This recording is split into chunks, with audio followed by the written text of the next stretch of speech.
Welcome to Grant's Rock Warehouse and to another Warehouse interview tonight. DC and I would like to welcome the Mighty Manfred from the Woggles here. My God, this is absolutely incredible. We're talking Sirius XM, we're talking Little Stevens, we're talking about the cruise, we're talking about the Woggles. We go all over the place.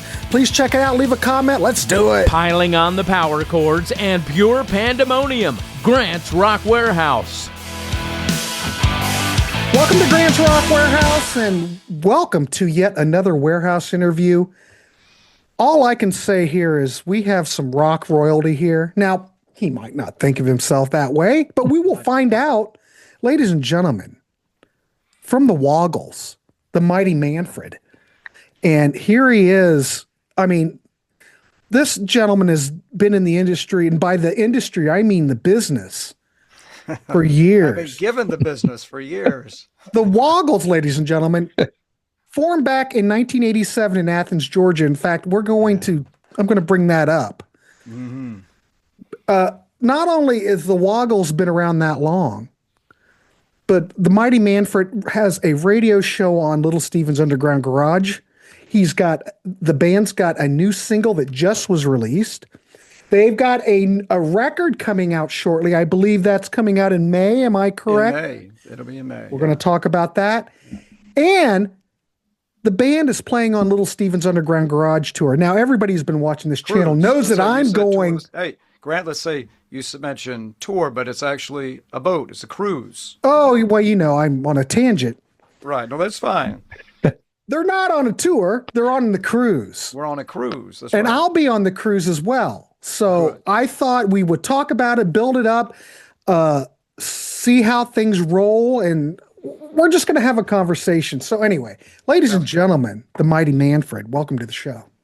Well, thank you very much, Grant. Thank you very much, Daryl, for having me. You know. Oh, yeah, and that's Daryl, by the way. Yeah. Also known as DC, more commonly known as DC, which leads me to one question, because I don't know if Grant mentioned, my career was as a cartoonist, and when I heard your moniker as Mighty Manfred, Right, who gave you the Mighty Manfred moniker? Because that was a somewhat famous cartoon character from Captain Kangaroo, Tom little Terrific. feature. Yeah, and Mighty Manfred the Wonder Dog. That's Yes. right. Yeah. Well, my given name is Manfred. That's So- cool. So yeah, it just sort of went from. It's going to happen I do somewhere remember down the as a line. child, though, I was quite distraught because I was familiar with Tom Terrific and Yes. his very shaggy wonder dog, and my mother's German. My mother was German, and such a common name in Germany. Mm-hmm. And I remember being in a grocery store, and some woman asked my mother what my name was, and she said, Manfred. And the woman started laughing like the cartoon. Oh. And I was like 4 or something like that. It was just... It was a little hard to remember take hiding at under the 4. cart, feeling completely... Well, I know where you're coming from, because with a name like Daryl, the only references in popular culture are the two derelict brothers on Newhart, Daryl and his other brother Daryl. If you remember the Far Side cartoon panel, one of the characters that was usually doing something dumb in the panel was named Warren or Daryl. So I know your pain, but I didn't feel it at 4 years old. So I have a couple of questions I do want to start out with. So the Woggles started out in Athens, Georgia, 1987. Yes. Were you going to school down there? Yeah, so Were you born down there? How did it start? All right, so I was born... I came through my... So I was born in Warm Springs, Georgia. And that's home of the Little White House. FDR's Little White House is there in Warm Springs. And there was only one other baby in the maternity ward, so it's a very small hospital. It's not even a hospital any longer there. But yeah, my mother was German, my father an American, and they met when she came over to go to the University of Georgia in 1960. And she had, her father was the mayor of a little town in what became West Germany, and she had a very sort of a combative relationship with her mother, and so her father was the head of the Rotary Club and sort of helped her score this scholarship where she could do an exchange thing, go abroad for a year. And she'd finished reading Gone with the Wind, and she thought, yeah, I would go to the South, not realizing that. So she takes a boat over to New York, and there's a some sort of what do you call the dock workers, longshoremen, whatever. Longshoremen. Yeah. Longshoremen. So there's a strike, so her trunk doesn't come with her. But she gets on the bus, and as you do in Europe, or at least that was at the time, the pattern was you always fill the bus from the back forward. So in New York, she just went straight to the back of the bus and sat down there. And of course, it's the time of freedom riders, and this was nobody. She was in the back of the bus. People in the back of the bus were talking to her. She couldn't really understand their English very well.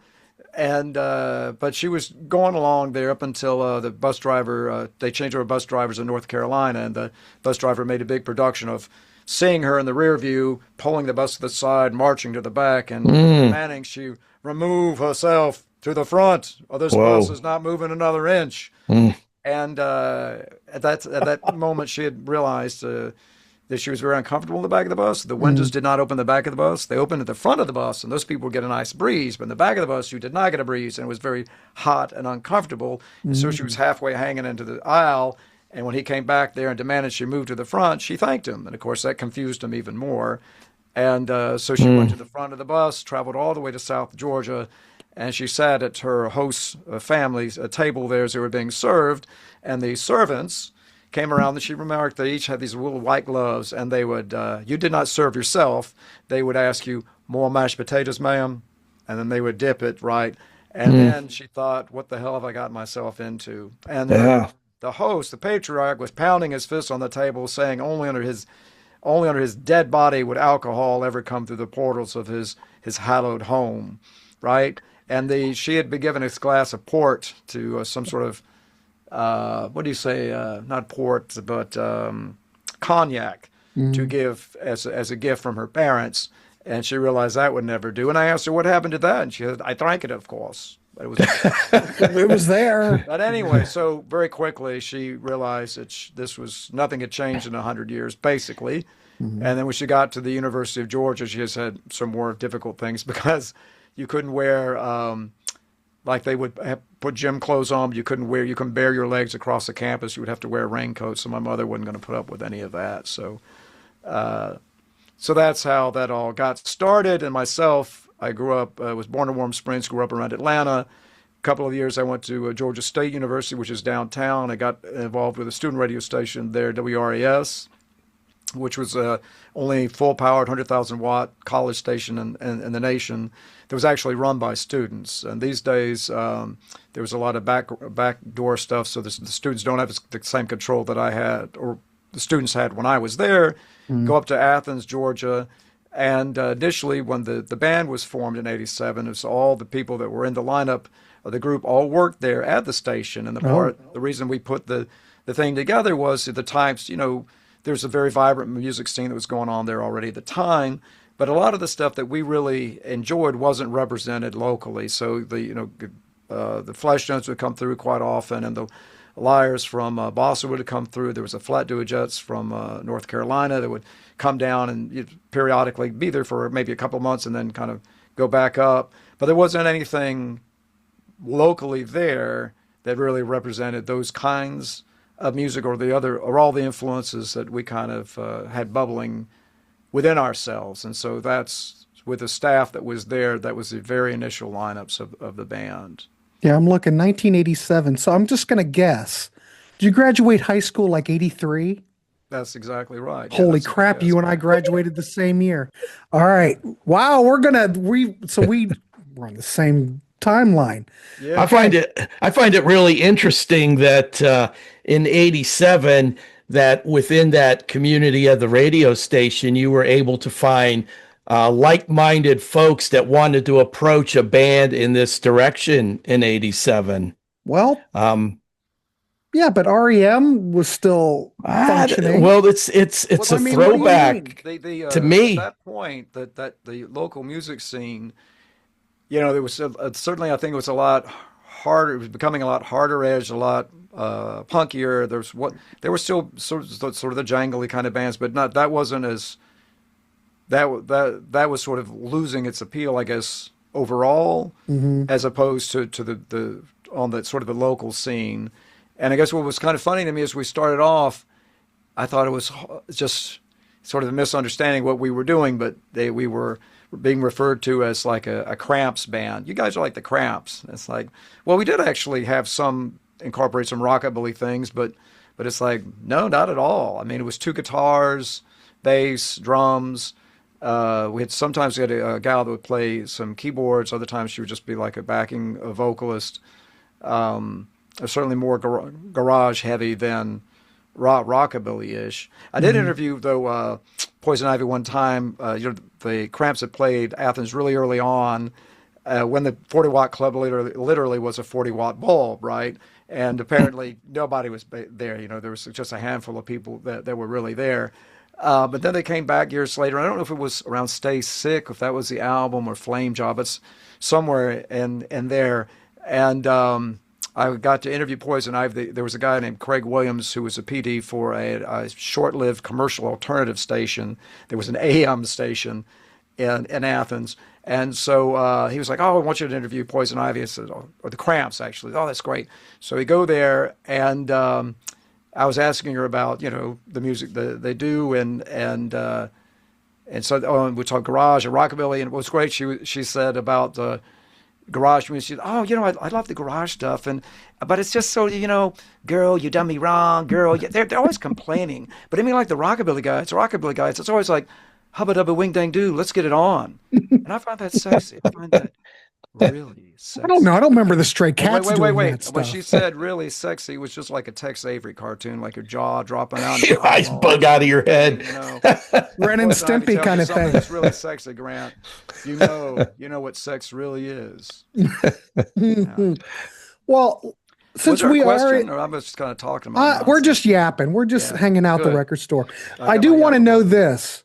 And I always ask people on the show because I'm always fascinated what that come to Jesus moment is when you were a kid, when you were like 13. I'm going to gauge, that's probably when it happened, where you heard a band or an artist that you went, holy moly, and it changed your life.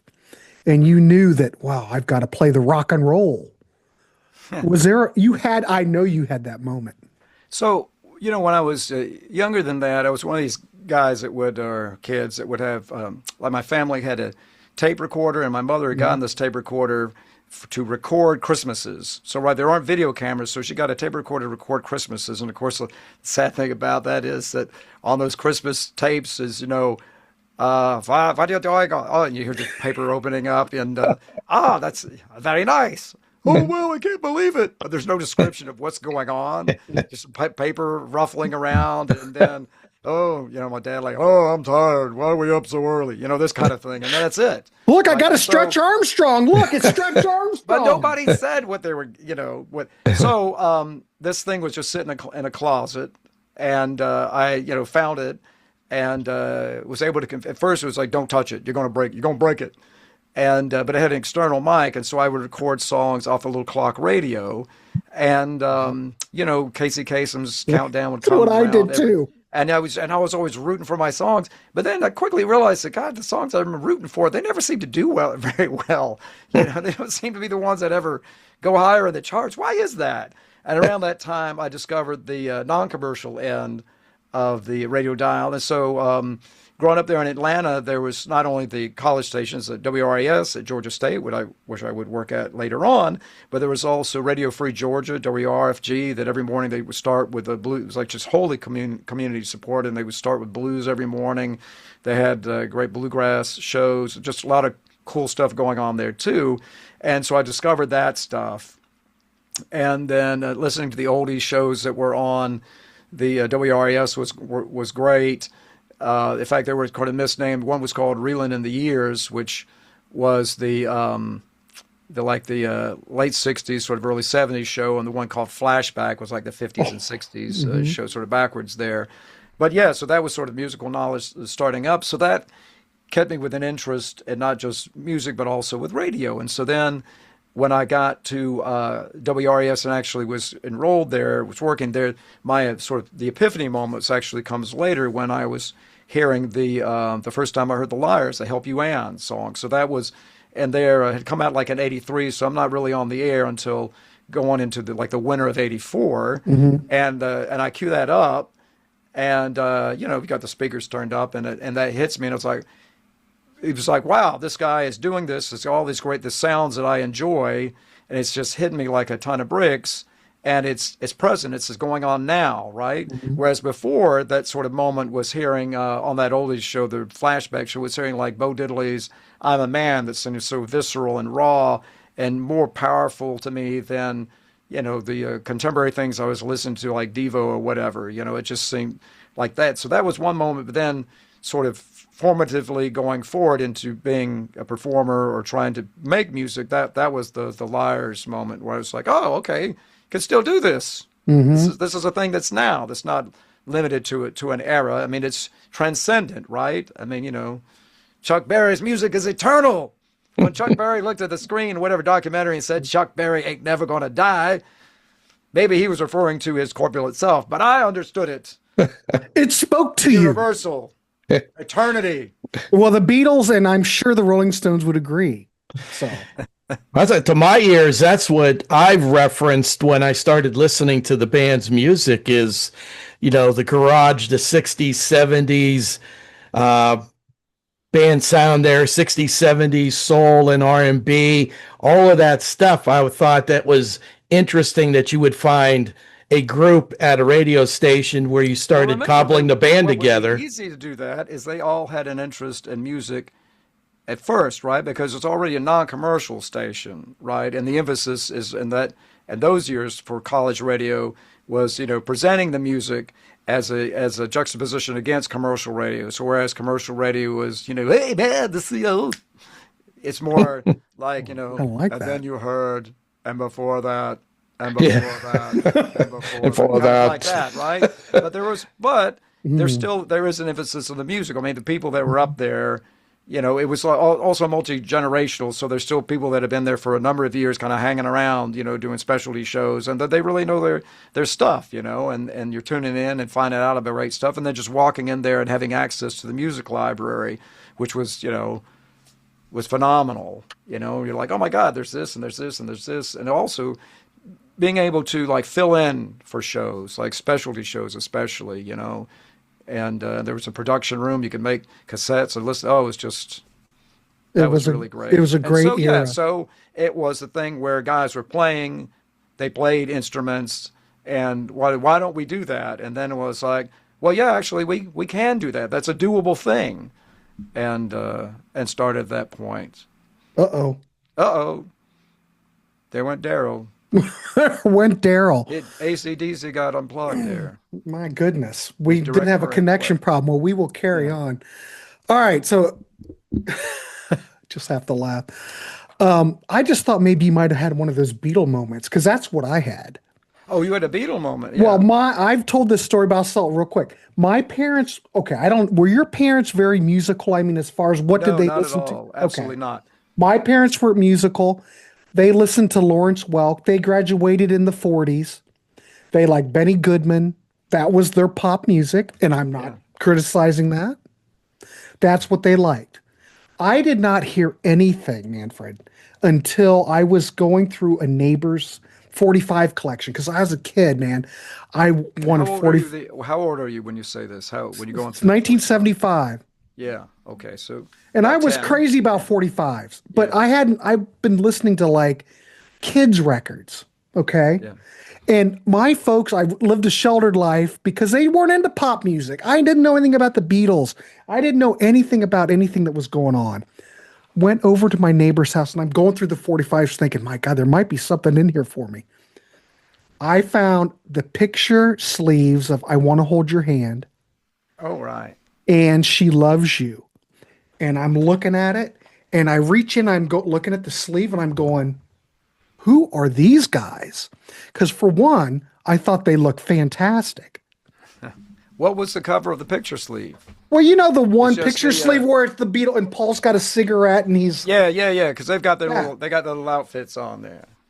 It was that. And I looked at it and for some reason, I looked at it and I just went, I'm 10. I didn't know anything. Yeah.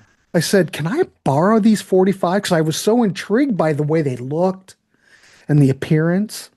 I went home, put it on my damn record player, and I swear to God, it was like everything parted, the skies parted. And that was my first introduction, was 60s Beatles to Wow. my musical, Yeah. how it started. What city did you grow up in? What town? I was in Central Ohio, in beautiful scenic Marion, Ohio. And where, I'm in so Delaware, help me out. Ohio Where, now. where in Ohio is it? Like reference it to some It I would, know. if you know where Columbus is, it's Yeah. probably 45 minutes, 50 minutes north. Okay. All right. Well, when I was growing up, yeah, so I was hearing the Beatles. There was a oldie station. It was called Fox 97, but the 96 Rock was a rock station, right? And I can't remember who the two Lee Abrams, I think, is one of these guys. But, it was Abrams and somebody else that came up with a whole AOR format, sort of destroyed rock radio. But 96 Rock was their flagship. And they pioneered doing these all Beatles weekends and stuff. And those were phenomenal. Yeah. It was just, mind blowing because like one song to the next, there was just all this variation within it, and they were all great. They were all memorable. Everything was just really killer. Yeah. But the whole thing is when you're at that young age and everything's shiny and new, you know what I mean?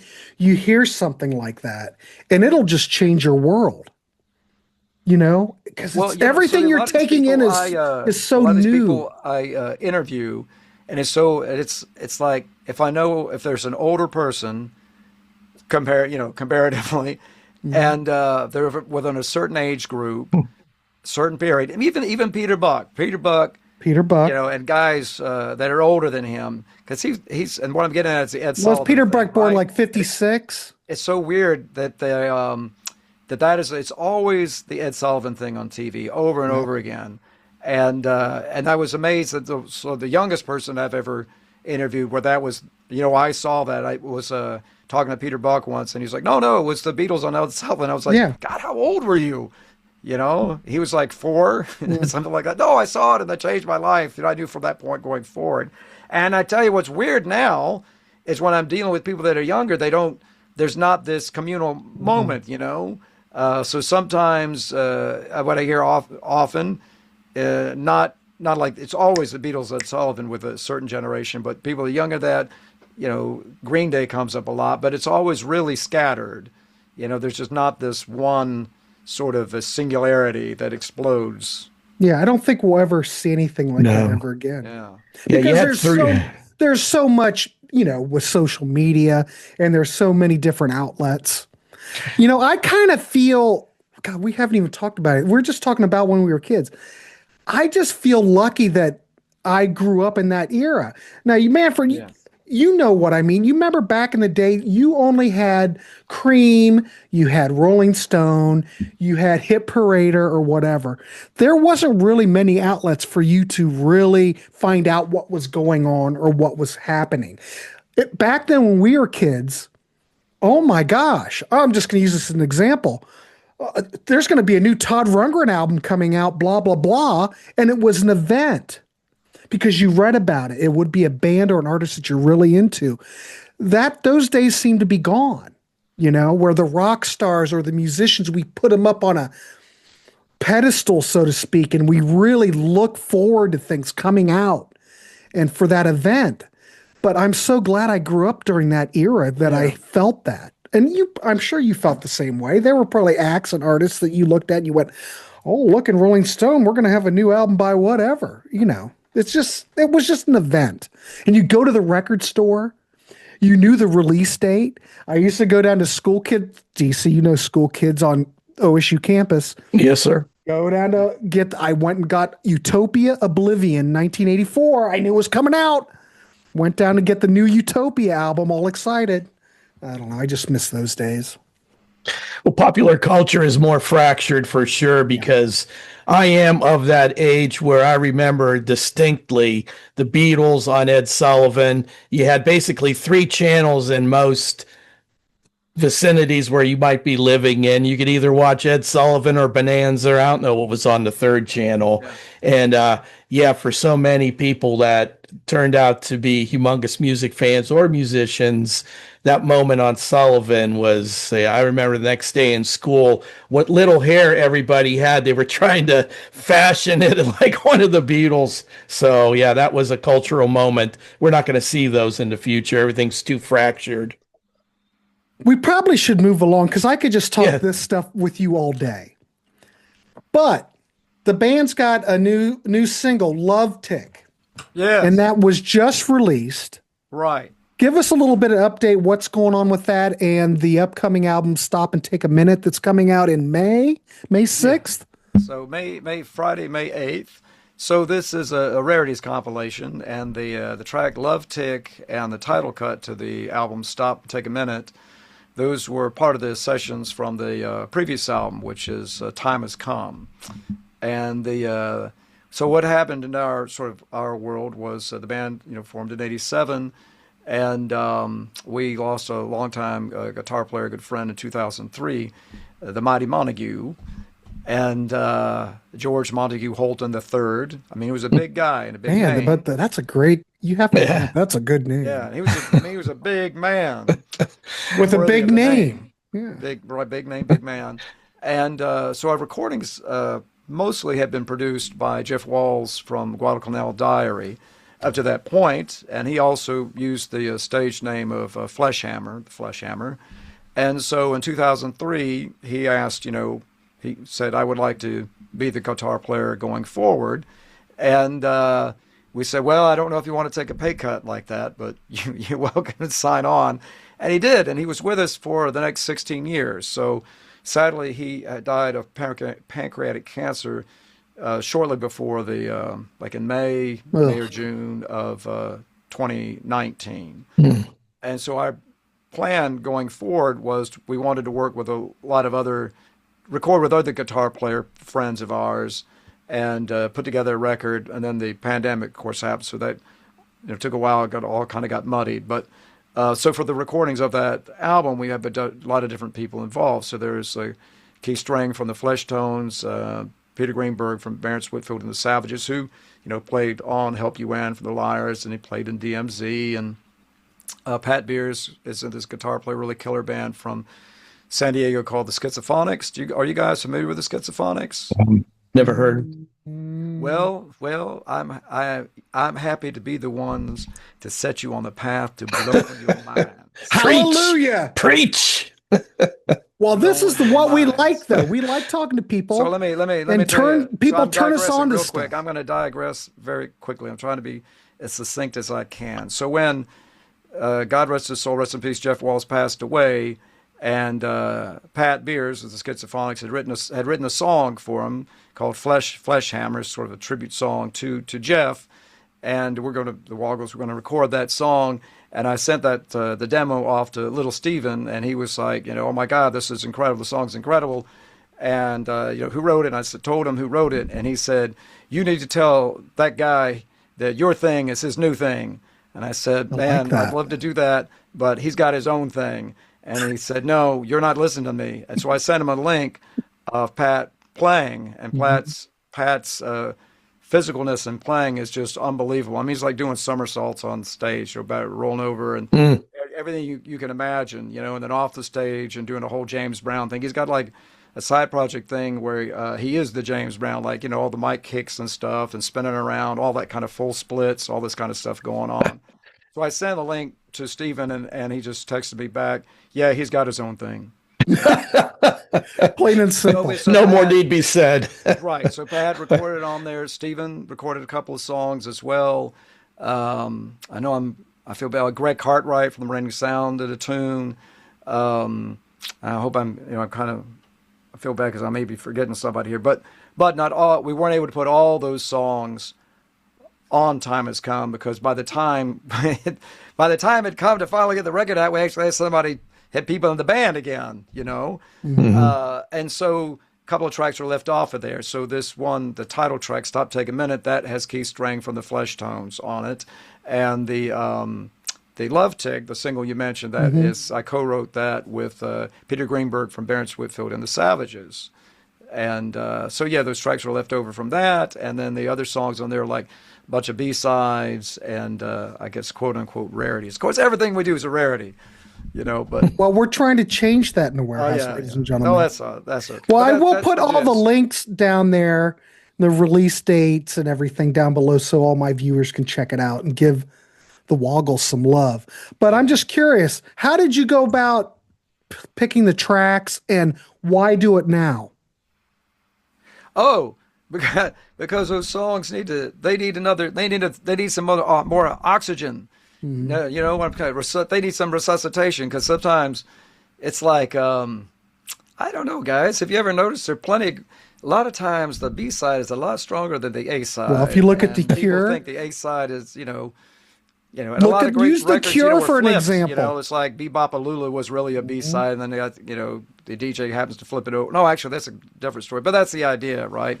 The B side being a treasure there. So we have, we haven't been wasting our songsmithing. So these guys, we might as well put it to compile. Instead of being off on the B side, it's like, well, we gotta give these babies some more, give our children a bit more oxygen. Let them spread their wings, set to the air. I also like that fact that the band went down some other musical avenues, like the 60s and 70s styled soul covers that you guys did. I checked out the one album, and Somebody's Been Sleeping in My Bed, a very inspired cover of a 70s soul tune. Yes. Wee bit of a fun fact here. When I saw Foreigner on their first tour back in the mid to late 70s, they played the whole album, had nothing to play on the encore, and they also chose that tune to play on the track. Played that on the first tour? They did, and I was shocked. I mean, they were the second band, Frank Marino, Mahogany Rush. Then you had Foreigner, and then Ted Nugent. They played the whole first album. They had nothing. The crowd was going nuts. They came back out and played that soul gem from the 70s. I was like thrilled. Yeah, but I'm sure Lou Gramm could handle that. Oh my God, yeah, it was not a problem. Yeah. Okay, I got to plug the record though. You've been mentioning the record, and then it suddenly occurred to me. Well, I've got the record right here. So hey, we want to see the record. Yeah. Yeah. Is that backwards? Or does it look? No, it's perfect. You're good. Perfect. Okay, so stop. Take a minute. So that doesn't come out until May the 8th. Friday, May the 8th. All right. So is this coming on? Obviously, it's coming on vinyl, CD, download. Vinyl and CD, and how do people those get who it? live in a digital realm can get their bits and bytes that way too. See, I'm analog. I'm all analog. You are. We like physical media here. Yeah, I like CDs. Absolutely. Don't get me wrong. Yeah. Sit there and spinning a record, spinning it around and stuff like that. That's great. Feels good. Also, must comment on the graphics. That's a really cool look. It's like a movie poster. Yes, it also looks like comic book. Yeah, that's the idea. Illustration. So the guy that did that is Scott Sugiyuchi, and we worked with Scott for quite a number of years now, and he used to have a great band in Florida called the Hate Bombs. They were really fantastic. And then he had a great bunch of guys up in Baltimore where he was living called the Stents. But whatever band Scott's in, all the graphics are killer. Yeah. DC, you work in the end of like the Art Chantry stuff. That the guy that did a lot of the stuff for almost all the stuff, maybe all the stuff for Estrus Records. DC, you familiar with his work? Because you are in the industry, and by the industry, I mean the business. A lot of times I will see people's work and I not associate a name to them. Sometimes it just depends. But what I did note is that a lot of your album graphics are really top shelf, retro and cool. And I wanted to note that because I really thought that cover knocked the ball out of the park. Very well done. Yeah. Thanks, yeah. Excellent. Scott Sugiyuchi. Right. Oh, what time? 7. Okay. Underground Garage Tour. Yeah. Why do I keep saying tour? Well, I'm sorry I interrupted you to say cruise, but I was just thinking, I just want to say walk tour. On water. I mean, I'll sing. The Underground Garage Cruise, April 3rd to the 7th this year. From what I understand, the Woggles are playing twice on the cruise. Are you doing any That's right. MC This is trip? the second cruise, There was one. The inaugural one was last year, and so yeah, we played twice on the boat. And I did it. We did it last year. It was phenomenal. I've never been on a cruise before. Oh, you I would haven't? never want to go on a cruise. Why? Why? It's just terrible. But honestly, it was really great. You talk about like you go down. Let's say, I'm sure you've been at festivals before, or the local community go to shows and yeah. But it's so great. So the people from all over the world that are there, that have the same enthusiasm, same excitement, and you can just start talking to anybody, and they're happy to talk, about all the stuff that you really love, That's what we always say, Manfred, because the type of people we are, we're not large as a part of a population as far as passionate music lovers who know albums, songs, musicians, and want to talk about this stuff. It's a very small part of our overall society, so that when you can come together, it's just fantastic to be able to talk to other like-minded folks, like-hearted folks as well. Yeah, yeah. As long as we don't sail towards any icebergs, it'll be great. We'll be fine. Usually I've went on on the past 3 years ago, I went on the 80s cruise, which was fantastic. The thing about the cruises, which are so nice, some people don't like cruises. Some people do. I love the cruise. In fact, at least on the 80s cruise, I haven't been on the Little Stephen cruise. This is my first year. I'm a newbie.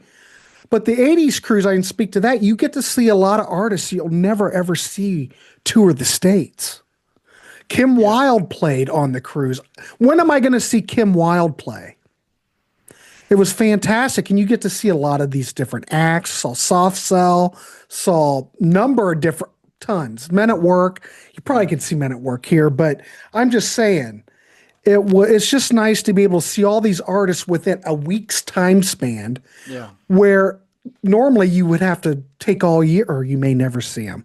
So the beautiful thing about the Little Stevens cruise is that, for one, it's only from the 3rd to the 7th, so it's a little bit of a shorter cruise, but the lineup is jam-packed. I'll be busy from early day to the end of the day covering everything. Are you going to be doing any emceeing or anything? Yeah, or are you just playing? So last year I interviewed was it Mike Ness from Social Distortion, and the way that was set up is in one of the theaters, and spoke to him for about 30 minutes, and then brought the rest of the band up, and they did like an acoustic set. Mm-hmm. So this year it'll be, and then I also did a thing last year, which was just interviewing Michael DeBar, who is quite the character. If I don't know if how familiar you are with Michael. Yeah, detective, band, Silverhead and stuff, and yes, yeah. So, wow. So that was pretty phenomenal. But yeah, so that was last year, and this year it'll be. I was just told this a few minutes ago. It'll be the guys in the Rival Sons. Nice. So I'll speak. Oh, good band. Yeah. Because Michael Monroe is performing on the boat, but I just did a thing. Every week I do what's called a Coolest Conversations on the Stevens Underground Garage channel, and that's tied to whatever artist has that week's what he calls the coolest song. So I spoke with Michael in January. I spoke with Jesse Mallon at length last year, and who are so it's it's the Rival Sons. Oh, and so it's Social Distortions on this year's cruise, like last year. So it's like it needs to be the Rival Sons, and so yeah. That'll work. So they kind of do breakout. breakout sessions, from our understanding. I know that the schedule's already been posted, but they do like breakout sessions. Like you'll have, we'll interview 38 Special at 10:30 in the morning, and then so they do a similar kind of thing. Those interview sessions are fantastic. That between us, that's almost worth the price of the admission just to hear these bands talk and these artists talk. It's fantastic. Last year on the 80s cruise, they had Sebastian Bach talk. Sebastian Bach is just absolutely a hoot, and everybody loved it. But, these interviews are fantastic, so it'll be nice to see that. I'm really looking forward to seeing what's going to happen on this year's cruise. So tell me, what are there any particular artists that you haven't seen before you're excited about? Or just, on this one? Yeah. I have seen Social Distortion. I saw Social Distortion 1991. Dig this lineup, DC. 91 in Indianapolis. This is fantastic. Social Distortion opened, and then it was Sonic Youth, and then Neil Young. Oh, wow. Oh, Yeah. that's you got yourself a lineup there. Fantastic. And that you This- were talking about the interview aspect of it. Now I'll mention just this community of people who are on fire for music, crave new music, love hearing about new bands and everything. We also love to hear about the creative people or the artists that put bands together, that perform, that write songs, how things come about, how, your beginnings and your interests in music. I'm with you, Grant. I love to hear about how creatives came to be how they are now and what led to them and the various stories and everything, because they all have very interesting backgrounds. I will tell you, just glancing over to this year's cruise lineup, there's an art. I cannot believe they're listed at the bottom, but two of the greatest musicians on the cruise, the founding members of the DBs, Yeah.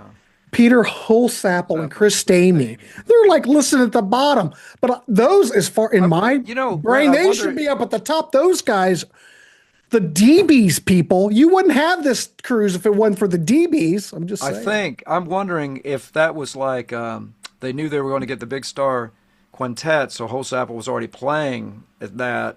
And then later on, it was like, oh, well, we already got you on the boat. Why don't we bring Stamey along too, and maybe you guys could do something else, I don't know, but I'm excited for that. And they're at the bottom, but whatever. But I'm just Red Cross, fantastic. What was that 1989 album that came out?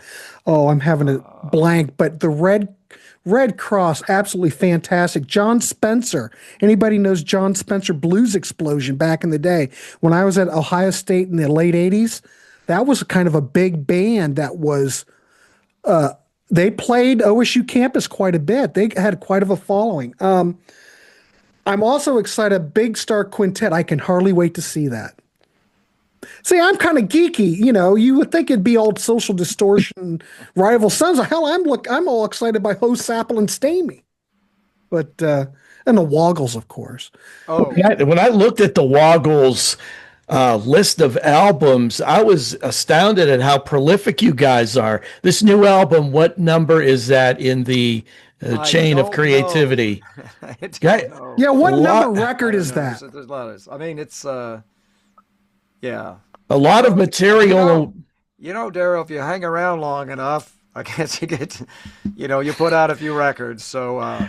Well, I was going through your whole catalog on Bandcamp and picking certain songs to listen to. Folks, it's all top shelf. If this is in your sweet spot, we have a song called Top Shelf. There you go. Record.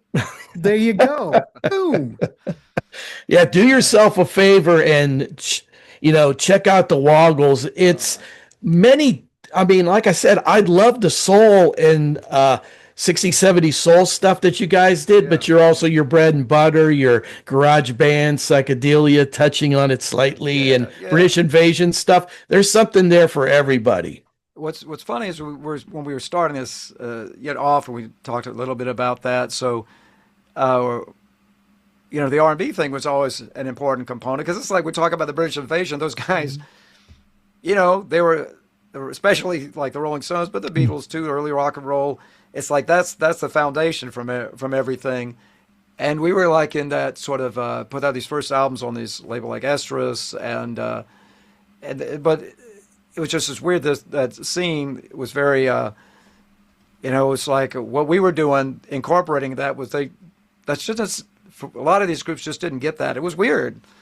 Those records were golden for the British Invasion cats, because they weren't readily available in Great Britain, and they had to wait till somebody traveled to the States and brought back these gems of musicianship, because it wasn't available to them back then. Or if you were Van Morrison's father, you worked as a longshoreman in Belfast. And you somehow he had some deal whether he would get the records right off the boat, right? And that's how Van Morrison had a leg up on his classmates and stuff. Like I say, the catalog is very impressive, and you guys go in some different directions, and it kind of reminded me of the ethos of NRBQ in a way, Oh, because yeah. those cats do a variety of different things very, very well, and you guys do as well. So I would encourage people to check out their full catalog. You're going to find many gems within and in a variety of different musical disciplines, shall we say. Yeah, I want Oh, to. well, I want like to. the musical disciplines. As an undisciplined person, I like to think, yeah. So I want to mention again the new single "Love Tick" is out. The upcoming album "Stop and Take a Minute" will be May 8th on 8th, Wicked Cool right. Records. Yeah. B-sides, Rarity, Overlooked Gems. Manfred, what is happening? I know I was looking at the press release. I know there's tons of gigs coming up. You just played a gig in Atlanta. What else is coming up for you guys? Right. So last year we did a whole lot of stuff. So this year it's more trying to put together a new album, right? And so we're on Stephen Van Zant's label. So he doesn't work at the nuts. He's not like at the nuts and bolts producer when we're going into the studio. We did. There are a couple of songs on the Rarities thing where he was. We did record a couple of songs with him over the last couple of albums. So yes, that definitely in that case. But still, when we're working up the demos, it's his label and his thing. So he has to hear everything ahead of time, right? He wants to know exactly what's going on, and then he will offer suggestions that you're welcome to incorporate or not. So we're like in the middle of that in that process, right? So we did a show in Atlanta because I had to get a ticket paid for to come back to work with those guys, right? I had to go play a gig to come back. Yeah. Yes, That sounds like Todd I flap my Rundgren. skinny arms really hard, but I don't get off the ground. I got to get on the jet for that. We did, Manfred. We did a show. We did a show. The cruise. Wait, we'll do the cruise right in April, and then in summer in August we're going to play this. It hasn't been announced yet, so I can't tell you. But it's a festival in San Diego, but wrapped around that is playing shows through California, like over a couple of weeks, and then depending on what the recording schedule is like, that'll determine like the balance of what happens playing wise through the fall. But yeah, the band is actually very into performing and putting on a show and getting people to dance and into the audience, and Grant, will jump off the tables and all that nice nonsense. That's what we want. Nonsense when gotta keep moving. They might, but don't have break like a anything. tomato or something. Don't get hit. See that story? That story of you have to play a gig in order to come back to work. It's like I did a show. I don't know if you know the Sean Cassidy album Wasp. Do you know that record? I don't remember it. No. Okay, Sean Cassidy Wasp was produced by Todd Rundgren, 1980, and Utopia was the backing band. So essentially, it's a Utopia album with Sean Cassidy singing. That was Sean Cassidy's final album for Warner Brothers. Sean Cassidy, at the ripe old age of 21, his recording career was over. Yeah. Okay. Yeah. Someone had made a comment in the thing is that they look at Sean Cassidy's Wasp album as that Todd must have had to have work done on his pool. So he produced Sean Cassidy Wasp so he could pay the Utopia band members wages and get his pool done. Smart man. Well, that's how Todd Rundgren kind of rolled. Yeah. Well, I got to have this. I better go produce somebody. Yeah. Well, he's brilliant. Don't get me wrong, but you got to brilliant on many levels. Brilliant on many levels. Yeah. But I just thought that was funny. I went, well, that could be true. Sean Cassidy picking up that gig. Hey, a gig's a gig. So the life of a creative. I mean, you got to have business sense along with the talent at whatever your discipline business is. Business sense juxtaposed with no sense. So real quick, Little Steven's Underground Garage. I listened to your show. Tell everybody when they can hear you on that channel. Oh, sure. So on the Little Steven's Underground Garage, that's channel 21 on the Sirius XM. And that's Monday through Friday. And in Eastern time, that is noon to 3 p.m. That's a good gig. Yeah. You've done that gig for quite a while too. Since 2005. Look at him. Look Yeah. at him, DC. And it's all cataloged online, and just go through there and you'll find a treasure trove of interviews of musical talent that you're going to want to hear these interviews. Yes, I've listened to two and they're both great. So the show I do normally is a music show, right? And that's playing stuff out of Stephen's playbook. Kind of I can pitch songs into that, but that's his thing. And then the Fridays is when I do these interviews, these coolest conversations, and those are archived. That's right. But it's fantastic because the show's not archived because it's a daily thing. But like the weekend specialty shows, those are archived. Yeah. Well, you're doing fine. You're doing. I'm happy to be the great little show. man at everybody's radio. Hey, keep up the good work, because that's about the only thing I listen to is that channel. Well, we all got to keep up the good work, don't we, fellas? We do. That's all right. We do. We have to do what we have to do. Every drop fills the bucket. That's right. We're trying to keep it real in the field. And it's so refreshing. That water. That water. Isn't it? It most certainly is. Well, we're almost out an hour. Is All right. there anything else, Mighty Manfred, that you want to mention before we wrap this dog up? Well, let's see. I do like dogs. I do like dogs. I do too. I had a little dachshund, a dachshund mix. Boy, he was pretty great. In my neighborhood here, little black and tan fellow. His legs were a little long for a dachshund, and his snout was a little short for a dachshund, but his behavior was very dachshund-like.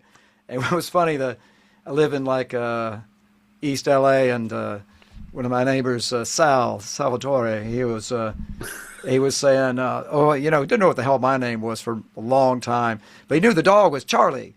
And he kept saying, what kind of dog is that? And I'd say, oh, he's a dachshund. He's like, no, man, he's a mini pin. And like a miniature pinscher, Because my neighborhood, it's like the dogs are either pit bulls or they're chihuahuas. There's not a lot of In between. Right? And so this coming along with a little wiener dog, it's like, oh, man. He said, no, he's a mini pin. I said, no, he's like a wiener dog. He said, no, Charlie's no wiener. And then I figured out, okay, he's a mini pin. Oh yeah, he's fierce, man. I was like, yeah, Charlie's fierce. Yeah. And he didn't just chase squirrels, he caught squirrels. Oh, there's a true sign right there. Yeah, I've got a fox terrier. He chases squirrels, but he has not caught one. Well, if I could put Charlie and Charlie talk to him or something like that. Maybe they can consult. Pointers. They He can needs smell each pointers. other's butts for certain at the time, if nothing else. All right, cool. But yes, let me think real quick. Is there anything else? You've been great going about. So yes, we got the single that's to promote the upcoming album. It's Love Tick, and then Stop and Take a Minute as the album comes out on the 8th. We're going to have the album's release shows on the cruise that sails April the 3rd through the 7th, and it goes from Miami to Cozumel, Mexico. And then the rest of the year we're working on new stuff. We'll play the West Coast in August, and I'm not sure what else. Maybe we'll go to Spain again in September, but that all depends on how the recording schedule comes together. Yeah. Well, if I see you, I will say hello. You'll see me. I'll be there. Actually, Grant, I won't say hello. I will say ahoy, matey. Oh, there you go. A little nautical banter for you. Ahoy. I'll Very work on nice. my Popeye accent or something. Oh, good. Don't get DC going. Don't get me started. All right, ladies and gentlemen, the Mighty Manfred. Thank you for talking to us. The links are down below. Please go check out the new single, Love Tick. New album, Stop and Take a Minute, will be out May 8th. I keep wanting to say May 6th. Little Steven's Underground Garage. Check out his show. He's everywhere, ladies and gentlemen.